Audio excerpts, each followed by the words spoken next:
So it is my great pleasure to introduce Dr. Laura P. Richardson. She is the Chief of Division of Adolescent Medicine at Seattle Children's Hospital, Professor of Pediatrics at the University of Washington School of Medicine, and an investigator at the Seattle Children's Research Institute Center for Child Health, Behavior, and Development. She earned her MD and completed a combined pediatrics internal medicine residency at the University of Michigan. She subsequently completed an adolescent medicine fellowship and a master's of public health and epidemiology at the University of Washington and joined the faculty in the Division of Adolescent Medicine in 2001. Her clinical expertise is in the treatment of adolescents with eating disorders, chronic pain, depression, and anxiety. She also enjoys teaching and serves as the director of the University of Washington Leadership Education and Adolescent Health Multidisciplinary Training Program and co-director of the Psychiatry and Primary Care T32 Fellowship. Dr. Richardson's research focuses on links between mental and physical health problems in adolescents, using technology to access health risks in teens during medical appointments, and depression screening protocols and collaborative care treatment of depression and comorbidities among adolescents and medical settings. So looking forward to your talk, Dr. Richardson. Thank you for being here. Please join me in a warm welcome. Thank you. I'm really pleased to be here. Let me see if I can start by sharing my screen.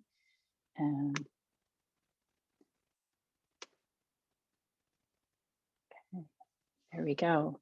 So thank you so much for having me, and I really appreciate that introduction. And so just to kind of reiterate, today I'm going to talk about depression screening and models of integrated behavioral health in medical settings, and really thinking about how we can use these strategies to improve outcomes for teens. As I talk about this, I really emphasize my background training is I trained in pediatrics, internal medicine, and adolescent medicine.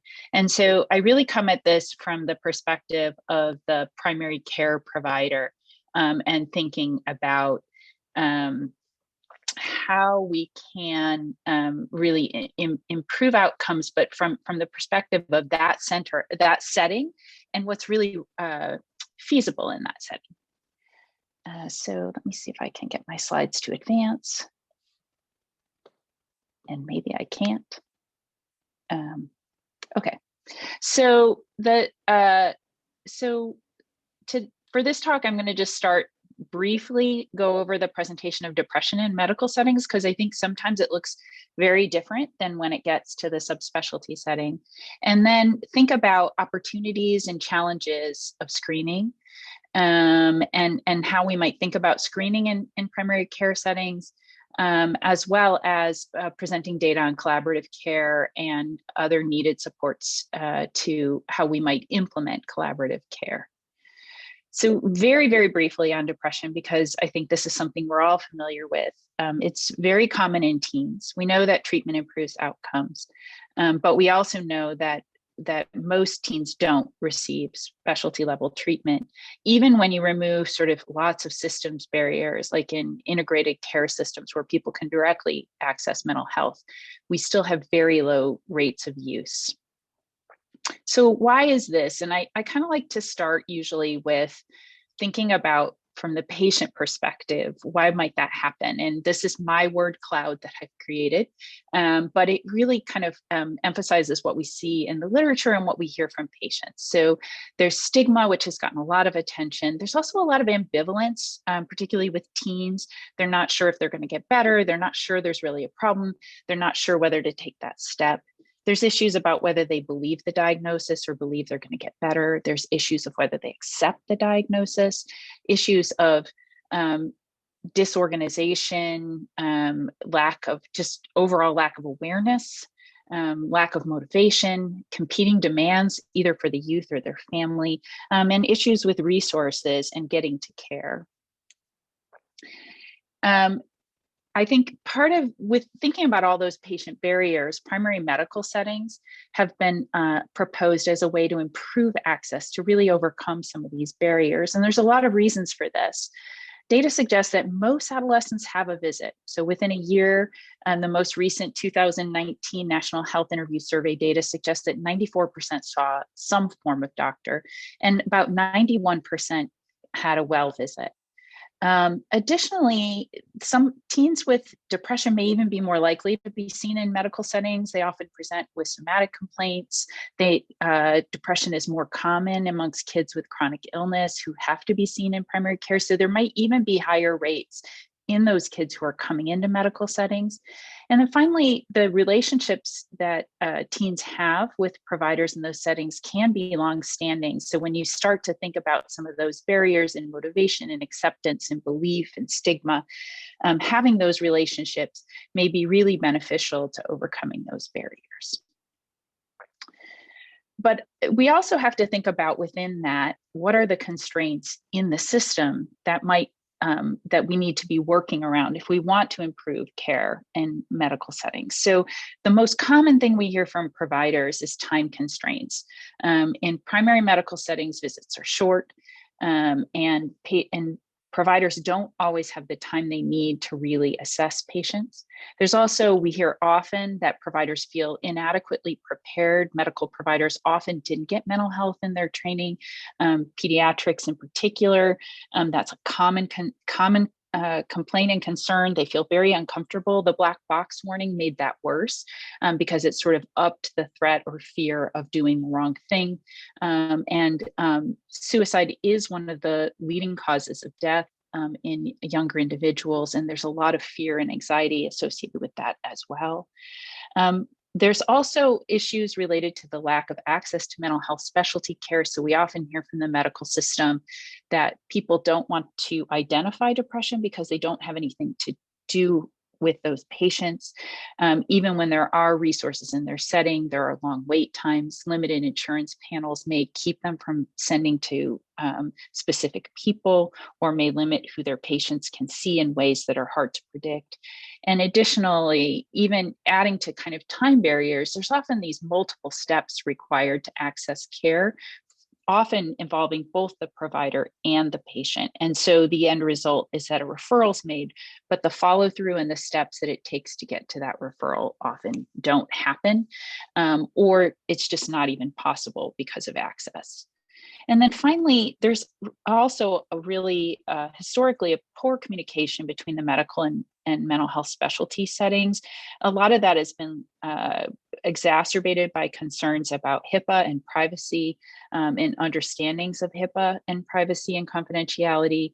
But the end result is that there can be a lack of awareness of primary providers when they put in a referral. Often they don't even know if the referral is completed. Often it's common for me for a patient to come back and say, oh, they're not really working on what I want them to work on. And then when I call the provider, I think they're working on exactly the right things. So we don't see what the treatment plans are. We don't see the treatment goals. And especially if there's not sharing of charts. And so it's hard to reinforce that messaging or reinforce that treatment when we're not communicating together and working as a team. So when I like to think about primary care, and I'm taking it back to these patient level barriers, I start to like to break down what primary care can do, or primary medical settings can do, into three big components. This issue of screening that can really address lack of awareness, and that it's a big piece, but it's not all of it if you think about all the barriers that patients face. But then also just thinking about how medical settings approach the education of patients and engagements, which can link to whether patients accept the diagnosis, whether they believe it, whether they're able to overcome stigma or see it as stigmatizing. You can work with them on their motivation, their ambivalence, work with them on encouraging them that treatment can be helpful. And then this idea of ongoing support, which can really assist when there's a lack of resources, disorganization in the family, competing demands. And again, this lack of motivation, which is really often a hallmark of depression. And often teens who are depressed also have other family members who are struggling with issues that may also have challenges with motivation and ambivalence and competing demands. So I'm going to first talk briefly about work we've done around screening and just think about screening in primary care. And then I'll talk later about these second two components around education, engagement, and care management, mainly using collaborative care as an example of what primary care settings can do. So screening for depression, it's been recommended by the U.S. Preventive Services Task Force for quite some time now, but systems have been really slow to implement. There are still systems that are implementing now, although it has definitely picked up. A lot of this had to do with some of the qualifications that the U.S. Preventive Services task force put on that recommendation, in particular, getting back to you should screen, but only if you can assure next steps in care. And so initially, a lot of systems were really resistant and reluctant to initiating screening because they couldn't assure those next steps and they couldn't link to additional care. I think there's been a growing call both for lots of types of mental health screening, including suicide screening, through JACO and other organizations, including some of the subspecialty organizations, and the American Academy of Pediatrics, that has really led to pediatric providers increasingly implementing screening. But when we think about screening, I think we do have to acknowledge that there hasn't been a whole lot of screening studies in pediatric primary care. Even in the U.S. Preventive Services Task Force, there was a small number of studies, and several of those were actually done in school settings and not in primary care. And so systems are left with a lot of questions around what tool to use, what the implications of a positive screening test are, and why that's important is sometimes tools, if they're tested in other settings where there is a higher presentation of severe disease, they may have a different implication as opposed to just presenting them to the whole population that's seen in primary care. And then there's still a lot of challenges with thinking about how to connect screening with the next steps in care. So I just want to share some of our work that we did early in the course of this. So this was in the early, like around 2011, 2012, where we began to try to build some data around adolescent screening and just share some of the things we learned looking at the PHQ-9 in this population. So we examined the PHQ-9 in a longitudinal cohort study amongst 13 to 18-year-olds. This was when what's now Kaiser was group health in Seattle. And we did a phone screening in a random sample of over 2,000 youth, and then a structured clinical interview and other assessments in a subset of these kids. And our goal was to evaluate the validity and test properties of the PHQ-9 in teens. And I think many of you are likely familiar with the PHQ-9. At the time we did this, it was not very well used. It was not very commonly used in pediatric populations, but was very commonly used among adults. There was good data among adults. One of the benefits of this tool is that it's really 9 items. It's very simple for kids to fill out. It's very simple for providers to score, and it's free. And I know that when I see teens, in the beginning, when I'd hand them this paper form, the way that it's set up, I'd often come in and they'd have already scored it for me. So that just points to the simplicity. So you can have it at the moment that you're seeing kids, because medical settings move quite quickly. So when we started this work, it was not commonly used. Now I would say that the PHQ-9 is actually pretty commonly used in the pediatric population. Although I just do want to point out, a lot of systems are using the PHQ-9 modified for adolescents, or something called the PHQ-A, and that it is different than the PHQ-9. So we validated the PHQ-9. To my knowledge, no one has validated the PHQ-A, and it's just good to be aware of those differences. The main differences are that the order of depression and anhedonia questions are reversed. And then there's some minor wording changes that remove things like work and reading the newspaper and change them to schoolwork and reading. Additionally, there are some additional items in the PHQ-A, including dysthymia and suicide items.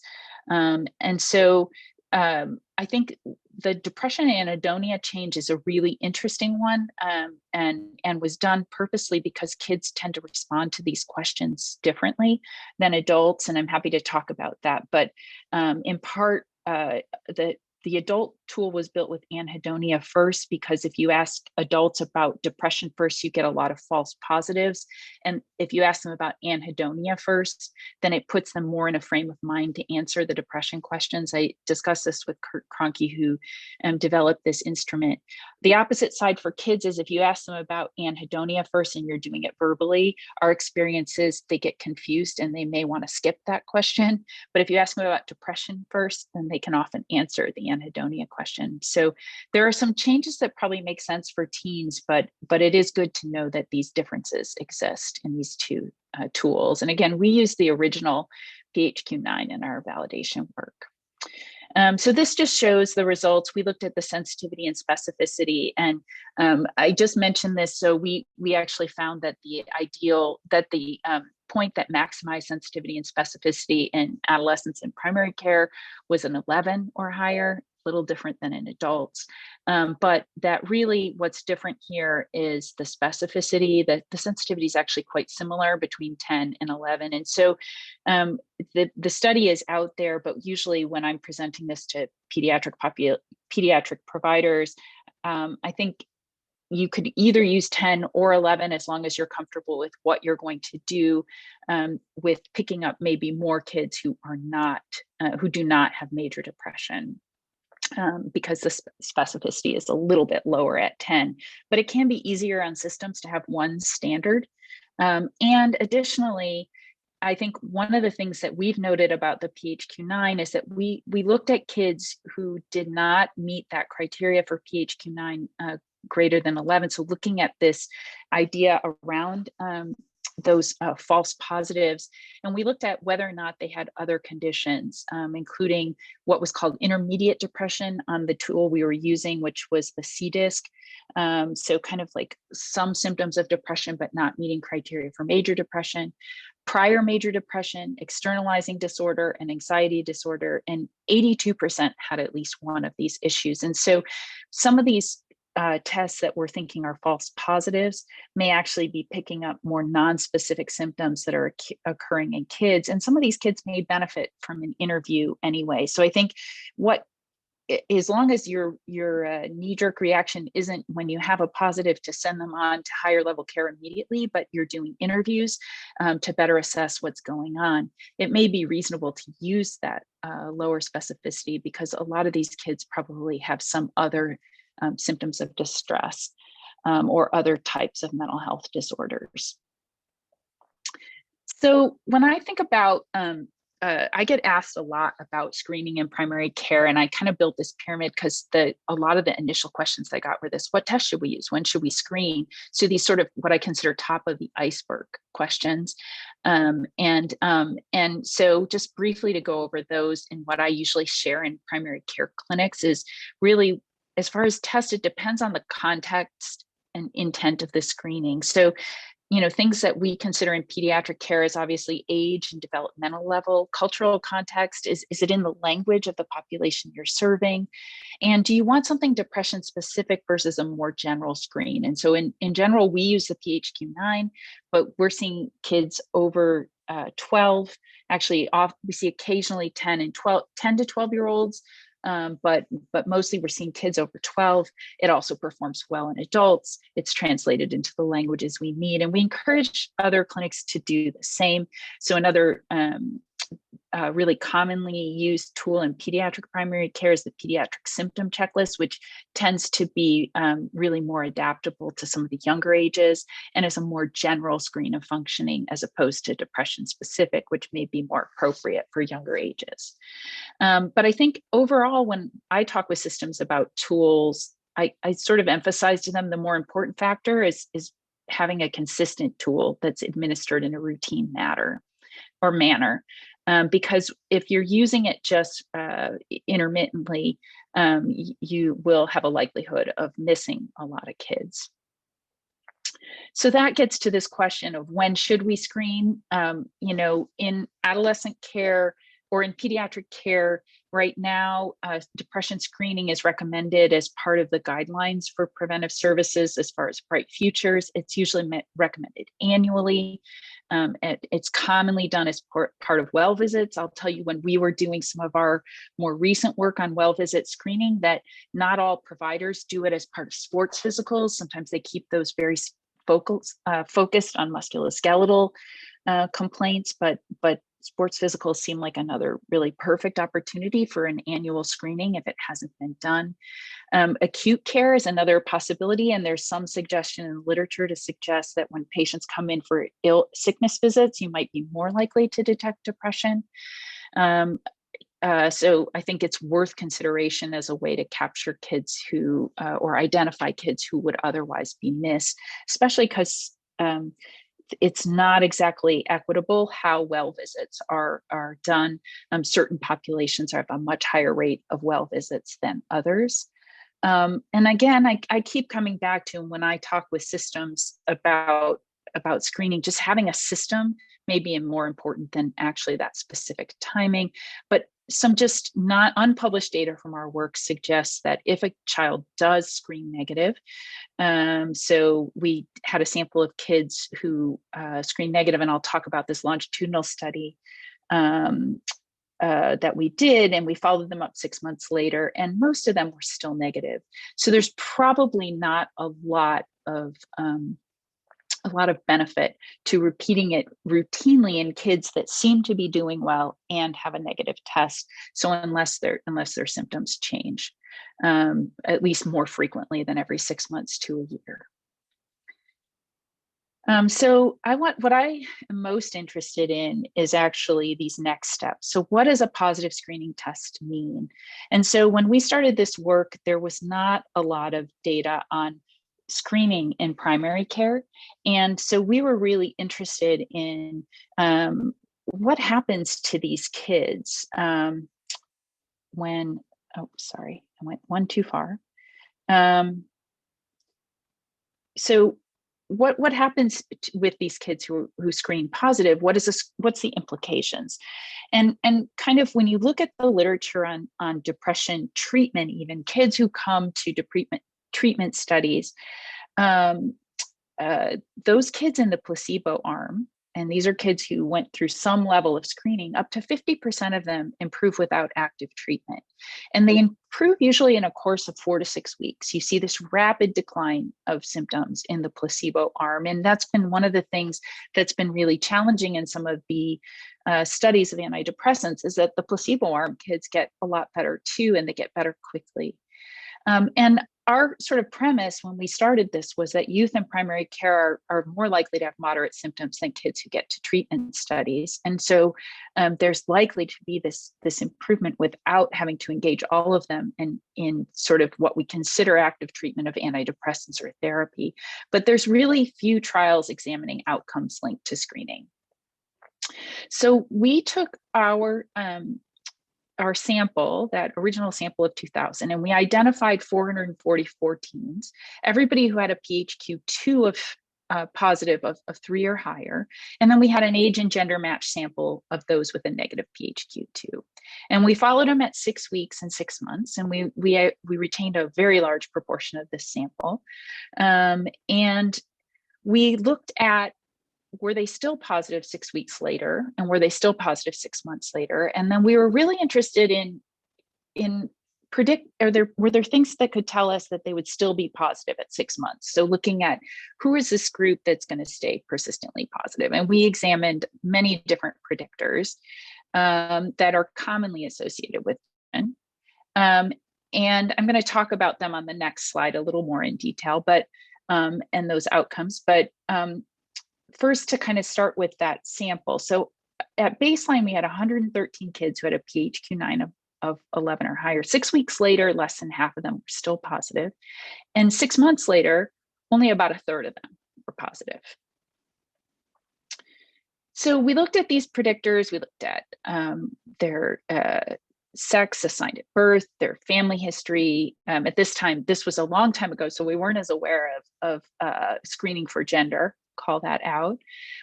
We looked at anxiety comorbidity, we looked at externalizing disorder comorbidity, we looked at substance use, and we looked at their level of functional impairment at presentation using something called the Columbia Impairment Scale. And if you look at the column to this column here, what you can see, these are all where they were at baseline. And so all of these factors were significantly associated with being depressed at baseline. They were significantly associated with meeting that cutoff criteria on the PHQ-9 at baseline. But at 6 months, none of them were associated. So none of them really predicted who would be more likely to remain depressed. It didn't tell us who was likely to have persistent symptoms, although it was associated with being in that depressed group.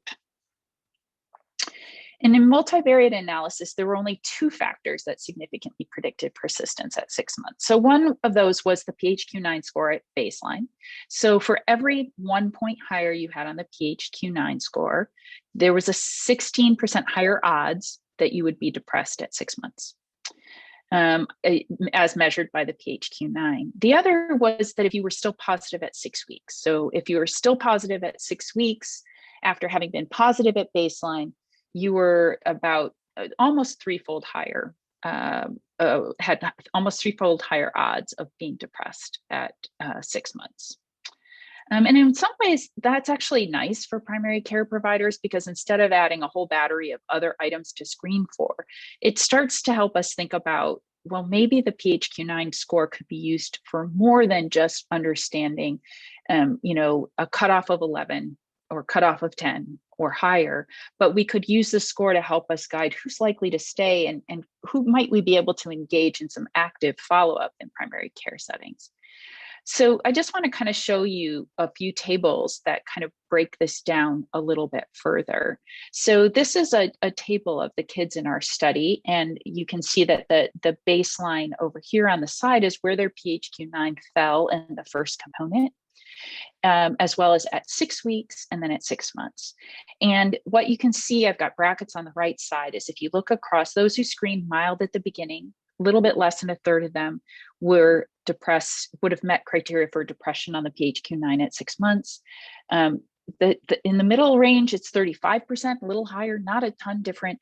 But in these kids over 20, like 70% of them are still depressed. Suggesting that those kids are really mostly staying in that depressed category. A second piece to point out, though, which is a challenge in primary care, is almost 90% of the patients were in the mild to moderate category. So we really, in primary care and in medical settings, need to be thinking about, what are we doing with these mild to moderate kids? I think we can be pretty clear, these kids in this really high PHQ-9 range, they need to be engaged in treatment. And I personally, if I see a kid that high, I do an interview, but they are ones where I'm leaning towards getting them in treatment very quickly. But what about these mild kids? So I think they're tricky, because I think the other thing that I would point out from these data is that, so 6 weeks can help, and having that 6 week marker can help, because there is some improvement. Some of these kids do improve, but even within that, some of those kids who are not depressed at 6 weeks do end up in this depressed category, and it's not an insignificant amount. So usually when I talk with providers about this, I would encourage screening, then follow-up. If they're concerned and they think the teen needs to get to treatment, they send that teen to treatment. If they're not really clear, patient's not engaged, patient's not motivated, they are not feeling like, they're not sure whether that patient needs therapy or medication, then I think engaging in possibly some active follow-up, maybe rescreening at 6 weeks to see where they're headed, or 4 weeks. Sometimes we think in 4 week intervals. We chose 6 weeks because of the placebo length, but it can be 4 weeks. But not losing them to follow-up, I think, is what's critical, and continuing to check in with them. And if they're not getting better, or this depression is kind of coming and going, making sure that they get connected to care.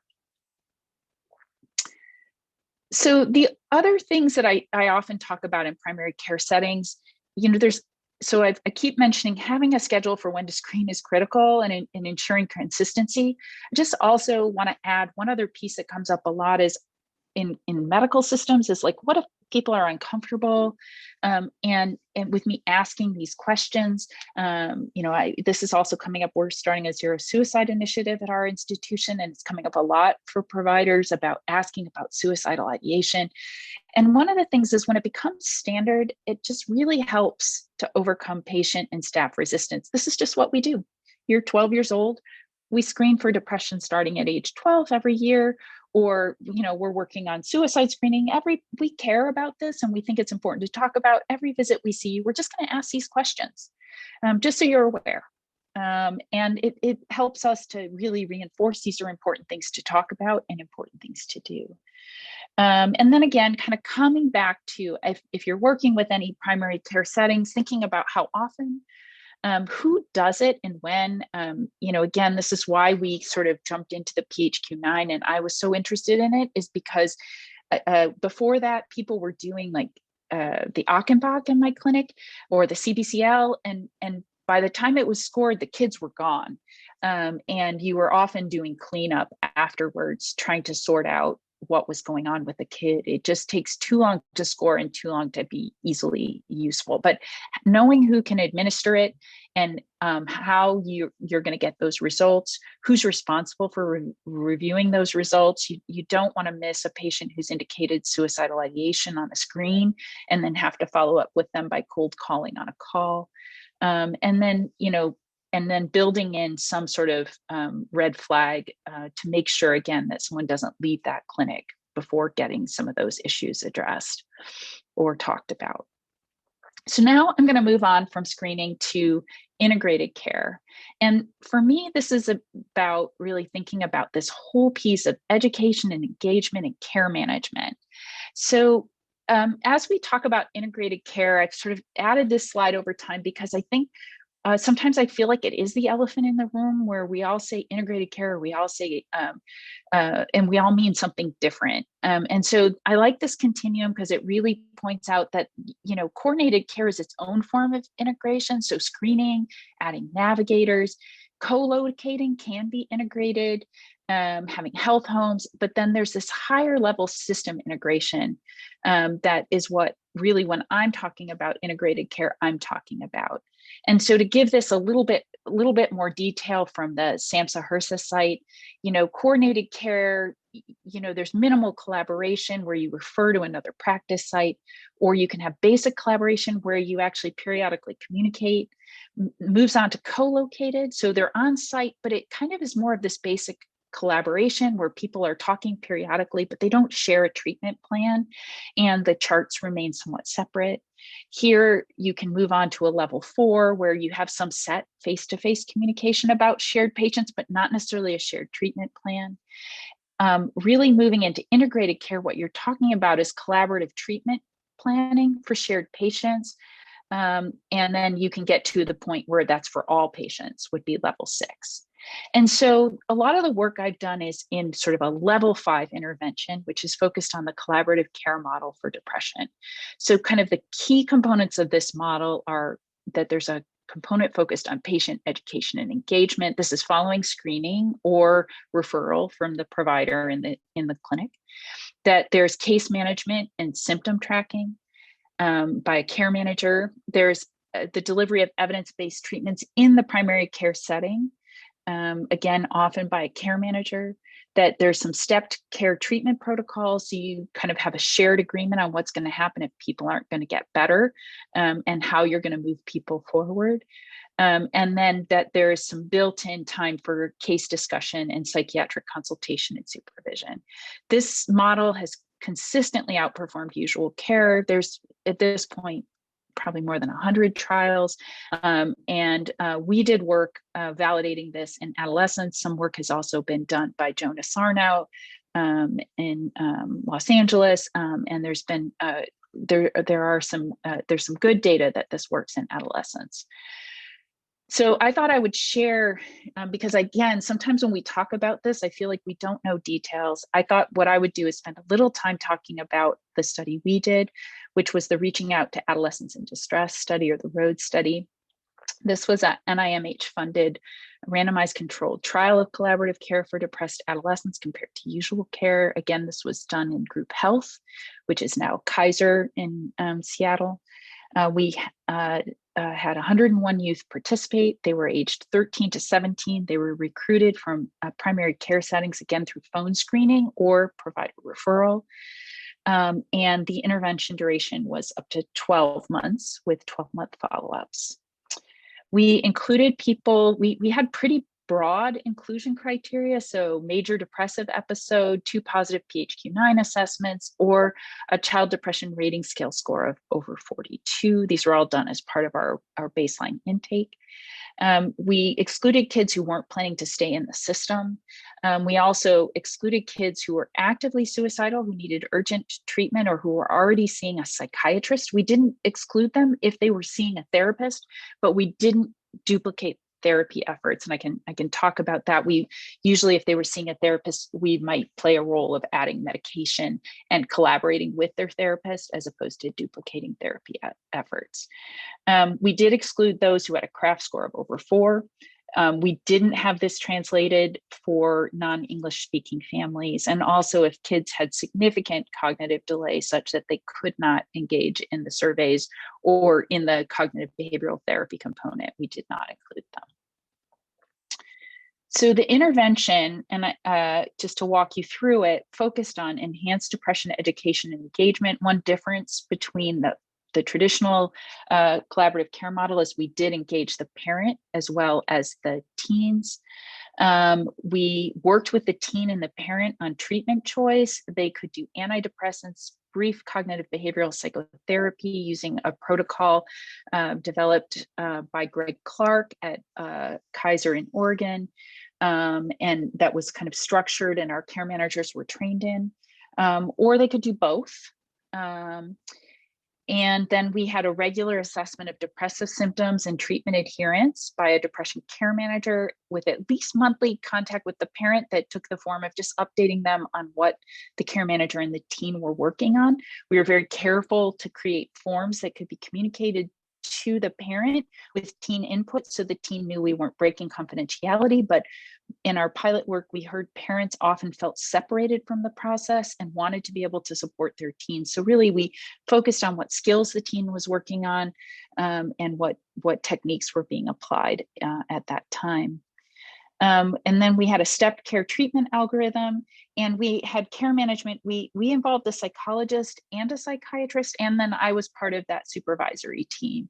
And I do think for teens, having a psychologist involved was incredibly helpful beyond just a psychiatrist, because I think really thinking about some of the developmental aspects and about some of the behavioral aspects, it was really helpful to have that level of consultation. So I think, again, this is hard to grasp. And so I'm going to try to just run through a couple of case examples. These are drawn from kids who were truly in our study, although some of the details are modified a little bit so that we don't risk breaking confidentiality. But the 2 cases I'm going to talk about are Ashley and Joe. So Ashley Ashley presented as when she was 13, she presented to her primary care setting with stomach pain. And for that reason, a PHQ-9 was done, and it was 13. In her case, her parents had brought her in because she was missing a lot of school. They actually were trying to get her back to school. And one day they tried to take her and she wouldn't get out of the car and started crying, and they realized they have an issue. And so they brought her into the primary care doctor to try to sort out what to do because she was missing so much school. Joe, how it is a little bit different because he just presented he needed a physical, and his PHQ-9 was 16. And during the visit, his mom brings up conflict at home. He was on probation at school due to poor grades and fighting. So very different presentation, but again, positive PHQ-9. So the first way that collaborative care works is with the education and engagement session. And this is the care, in the model, the care manager met with these kids spent time, usually duration was 30 to 60 minutes, really listening to the context and meaning of the depression for the teen, thinking about the main strengths and motivators for the teen and their key challenges. We also, during that time, for every kid, regardless of suicidality, had them complete a safety plan. Who could they talk to?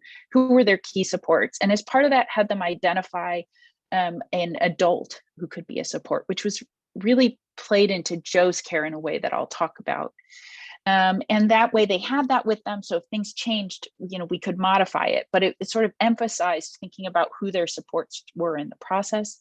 And then the care manager would discuss depression in a way that reflects what the teen has shared, and also treatment options in a balanced, non-judgmental way. And the parent reviewing this with the parent, the teen and parent make a choice on treatment and next steps.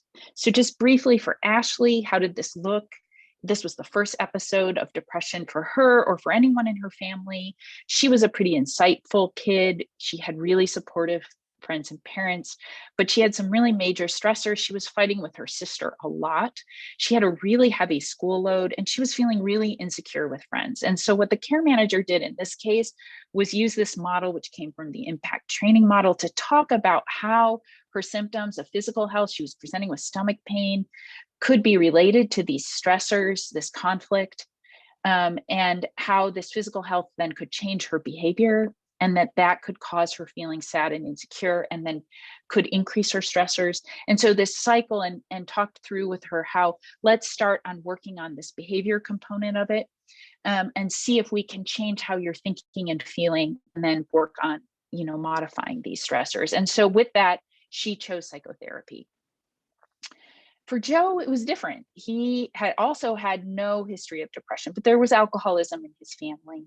And a pretty strong family history of it. And he had really good friends, had a good friend group. He really wanted to feel better, but he did not have a lot of supports. He had a lot of fighting and anger issues. He didn't have supportive adults at school. His mom was a heavy drinker. He had a sister who lived nearby, but had started her own family and was no longer as available. So he really had no adult supports. So for Joe, the engagement session, when you look at it, was just a lot of time to let him be listened to, talking about relationships between depression and anger, which weren't necessarily apparent to him, working on his safety plan, which ended up being key because for him, he had some homework, which was to identify a supportive adult. And then he also chose psychotherapy. So then for the next component of collaborative care, they move into the care management component. So that includes regular symptom assessment, which was weekly for 6 to 8 weeks. Only takes about 10 to 15 minutes, could be done by phone or in person. We found in the beginning kids liked in person, but over time we could switch to phone. They just didn't, most teens aren't very phone involved. they FaceTime, they text, but phones are kind of foreign. During this time, the care managers, if they're on medication, would assess how they're doing, their treatment engagement, other needed supports. During this time, they would also provide psychotherapy, and the psychotherapy was provided in person, and then would take this back to team meetings and would communicate back to the primary care providers. So any recommendations from the team. So again, just to see this in practice with Ashley, this meant symptom tracking. She got cognitive behavioral therapy. They worked on behavioral activation, getting out of the house, doing things with her friends. They worked on strategies for avoiding conflict with her sister. She also had some sleep issues, so they added in some relaxation tapes and some sleep hygiene. And with that, this is what happened with her PHQ-9 score. And so you can see that her PHQ-9 score rapidly started to decrease, and by week 20, it was very low. For Joe, there was a lot of providing time and respect, listening to what he had to say, still tracking symptoms. He chose cognitive behavioral therapy, but he really couldn't engage. He wasn't doing work between sessions. They were repeating sessions over and over. But he did identify a caring adult as part of the safety plan. And this is what happened with his PHQ-9.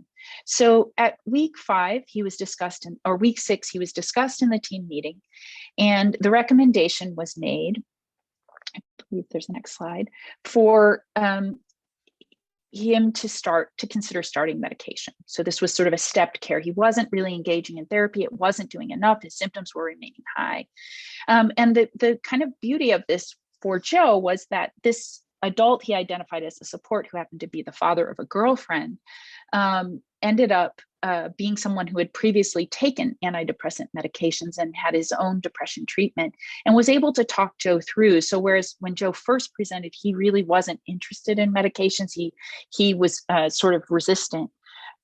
Meeting with an adult and connecting with that adult to talk about his symptoms and to be his support, and then having that person relate his own experiences, led him to being willing to take the medication. There still was a lot of work on the part of the care manager checking in with him after the prescription was given in order to get him to fill it, but he did eventually fill it. And this is what happened. The purple arrow represents when he did finally fill and start taking the medication. And this is what happened with his PHQ-9 score. So I think this kind of emphasizes sort of that role of step care, that tracking, that importance of monitoring and pushing forward. And so then after the kids move into this lower score, they move into a maintenance phase. There's a decreased frequency of contacts, but there's still kind of a monthly check-in by phone as part of this treatment model. And then when the care manager is done, they complete a relapse prevention plan that focuses on what are the symptoms this might be coming back, what worked for you this time, who could you contact, what are the first steps you would take if this were to come back. And that is given to the patients and then put on their chart. So this just is an overview of what that looked like for Ashley and Joe. So, what were the strategies they used? And I won't go into deep detail, but it just kind of lays it out there for them to try to empower them to engage in care. So that's kind of my summary and trying to put it into real life context. Just a little bit about the data of this study. This is, so kind of going back, who did we study this in? Again, 101 teens. They were split between usual care control, which means the screening results were given to their doctors, but then they could engage in whatever treatment was available to them, which in Kaiser or in group health at the time meant they could self-refer to mental health without needing a provider referral through a centralized line where someone was available to pick up. So pretty low barriers. You can see that the kids, the mean age was about 15. They were predominantly female. They were predominantly white, with the second largest group being multiracial or identifying as other than one of these other categories. We did not ask, I believe, about ethnicity, so I don't have that information in this study. About 60% of them met criteria for major depression. Their baseline PHQ-9 score was about 15, not different between the two groups. And many of them had engaged in treatment in the 6 months prior to the study, almost about 40% of them, with some, kind of an even split, a little bit more therapy than antidepressants. This slide is just a graph that shows the types of treatment received by these kids, the intervention youth in blue, the usual care in yellow. And what you can see is intervention youth were more likely to receive antidepressants. They were also more likely to receive at least 90 days of antidepressants. They didn't have more visits in specialty mental health, and actually neither did the usual care controls. So they weren't getting to specialty mental health, despite the screening results being given to their providers. The psychotherapy visits with the care manager were not available to the usual care youth. So it's really kind of when you look at the combo of that psychotherapy and what they would have gotten in specialty mental health for thinking about if they were getting therapy or not. This graph just shows the mean depressive symptoms. And what you can see is that by 6 months, the intervention youth had significantly lower mean depressive symptoms, and that persisted and actually increased at 12 months. And then also this just looks at how many of them had at least a 50% decrease in their depressive symptoms. So this is more of a percent measure. And you can see again, there was a significant response to treatment defined as a 50% or more decrease in depressive symptoms, much better in the intervention youth than the usual care youth at both 6 months and 12 months. So that's kind of my summary of data from that study. And this is, I believe, my last slide, and I want to leave some time for questions. And so the last question I always get with this is that one of the key members of the collaborative care team is that care manager. And there are increasing financial models out there for how we can pay for care management. CMS has some rules where the primary medical provider can pay for time spent in integrated care. Some systems in our area are implementing those. I don't think they're as well implemented in pediatric care as in adult care, but I'll provide the resource for where those are summarized. There's some good summary of those. But I think the other way we could think about this is if you divided up that care manager role, what could you do with the resources in a primary care clinic? So screening, follow-up. So the care manager tracks positives, confirms the diagnosis. I think again, if you don't have a care manager, you need a clear protocol. And so that includes both someone who's watching for those results, but also someone who meets with anyone with a positive result to do an interview and really confirm what's going on. And really, primary care providers, there are new rules that allow you to bill on time, and including time spent in collaboration. But I think that, the providers could have a second visit to confirm. There's a lot of strategies care providers could use, and they can bill on time. That's true also for education and engagement, having some tools at the ready, sometimes having a nurse in clinic to do the education and engagement component.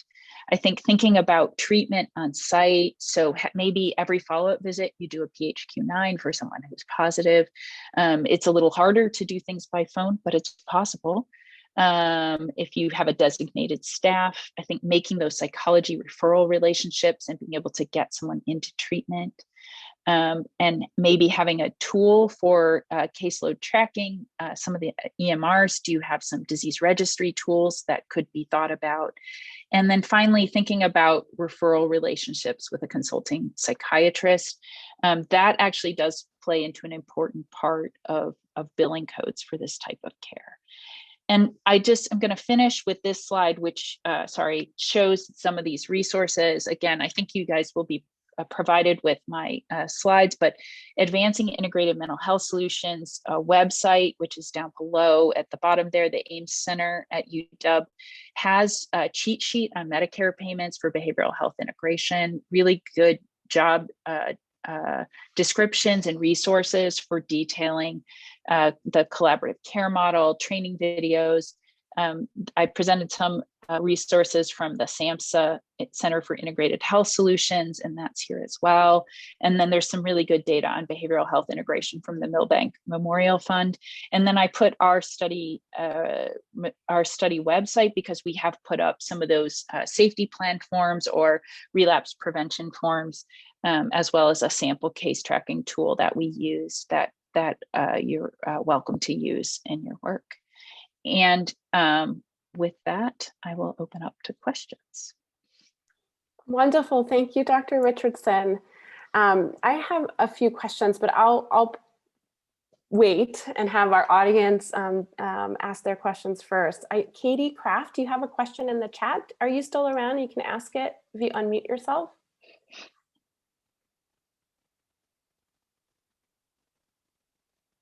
Oh, don't have a mic. Okay, so I will go ahead and be your mic. So thank you for the presentation. This is from Katie Kraft. I'm sorry I missed the beginning. If this was already covered, can you comment on whether the PHQ-9 has been continued via telehealth, and if you can take special considerations when assessing virtually? It added, our clinic's current policy is only assessing when patients are in person. Yeah, this has been a real struggle for us in our clinics as well. We have been doing it virtually, but we've been doing it with the providers actually doing it, like asking the questions during the visit. I think the main issue is just thinking about that our system, our risk management system, has been worried about is time to follow up for kids who indicate suicidal ideation. But we have been working on doing it virtually, and I think it's different in every system. Some systems have been able to overcome those barriers. We see it as critical. We have a gender clinic in our program.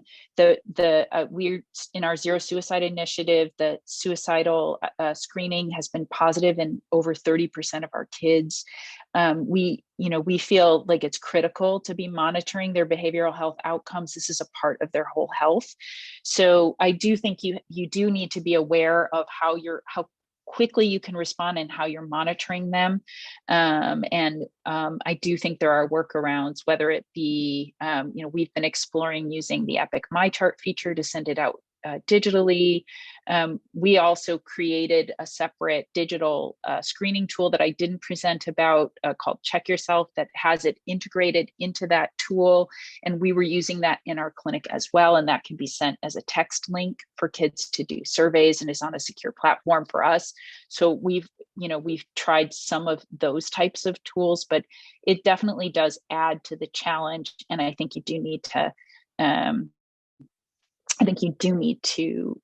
think that through as you implement it. Telehealth is how are you going to be sure to be able to reach those patients if you're concerned about them. Thank you for that. There's a follow-up from Katie. There are a few more questions I will get to. No, don't worry, folks. Katie's asking, do you ask parents to leave the room while physicians are asking these questions, or give patients the options for private screenings? So we routinely ask, like we in pediatrics, we do it's our role to routinely train everybody to routinely meet with adolescents alone and give them a chance for confidential care. And so usually that's part of our routine. We say, once teens hit a certain age, we like to meet with them alone because we want to give them the room to ask some questions and start to foster a sense of, of their ability to ask questions in the context of their care. And we also talk about how we, I usually say something to the effect of, I also ask some questions that sometimes people are uncomfortable answering in front of others. It's not because we don't encourage you to talk about them. We just like to give each person some space to answer these questions. When we can, we give parents a chance to talk alone too. It's a lot harder in the timing. And so we've emphasized the kids. I do think it is worth thinking about, though, how to bring the parents back into that discussion. And I think that we do need those parents to be supports. I mean, I think when we did our pilot work, I felt really horrible to hear from a few parents. They didn't even know the study had ended.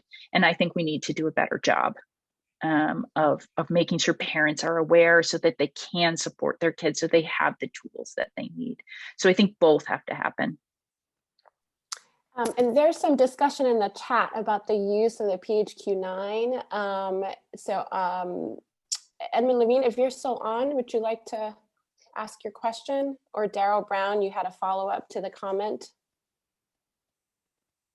Actually, I'm Ed Levine and I'm still on. Although I'd be interested in hearing what Daryl Brown has to say about it as well.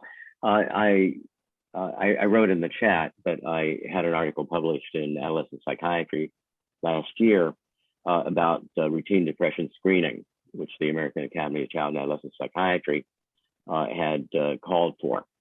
I researched over, actually it turned out to be a number of decades and several different countries, what the history of such screening has been about.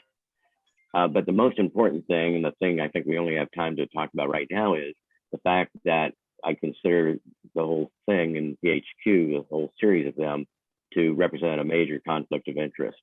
The P stands for patient health questionnaire, but it really should stand for Pfizer, who paid money, a great deal of money, to get the screening device developed and then made it free.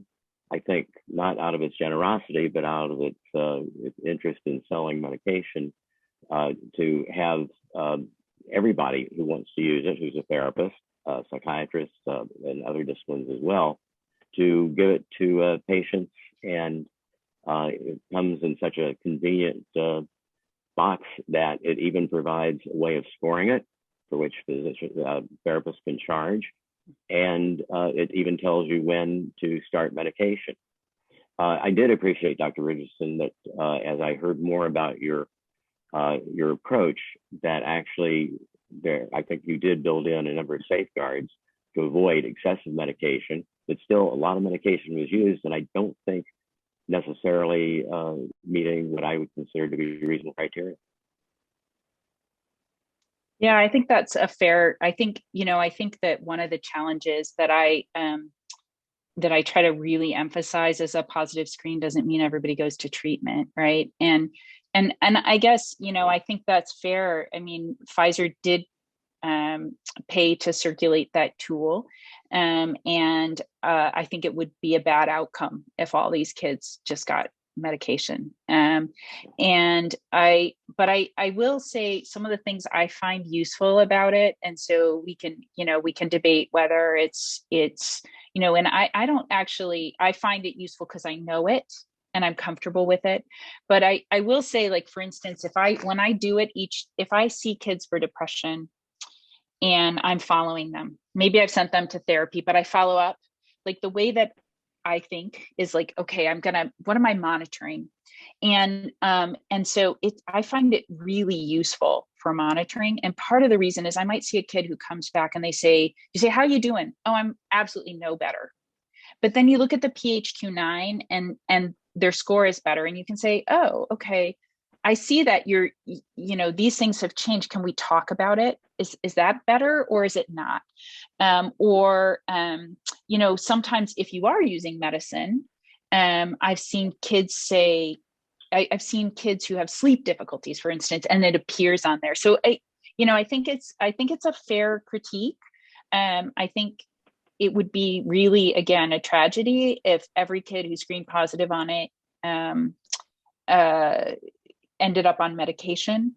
I think that it can't be alone, like, oh, I'm now going to start medication because you're positive, or, oh, I'm just going to refer everybody on this.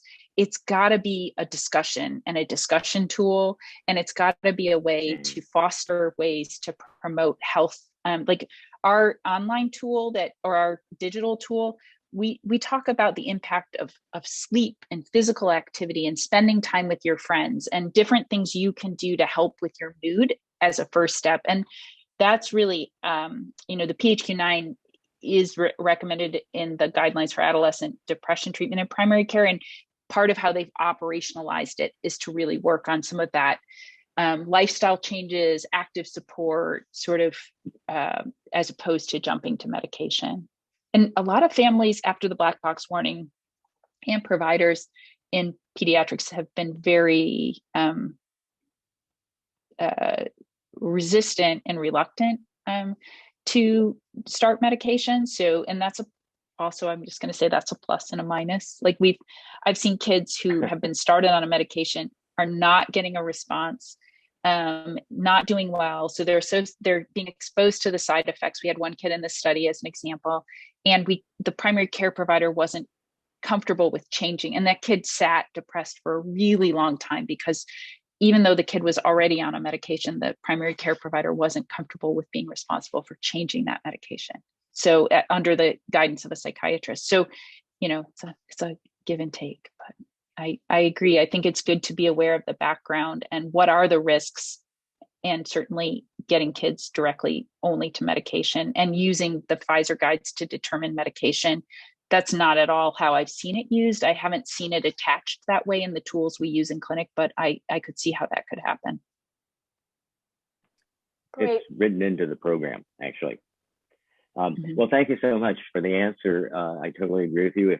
If every pediatrician, every therapist, psychiatrist were thoughtful about how to treat depression, I wouldn't have worried about it, to tell the truth. Thank you. Yeah. Thanks so much. There are a few more questions in the chat, and I'm seeing that it is 3 past the hour. Just to respect everyone's time, we should end there. You've definitely made us think quite a bit, Dr. Richardson. Thank you so much for your time and for your thoughtfulness. What a fabulous presentation. Thank you very much for your talk. Well, thanks for having me.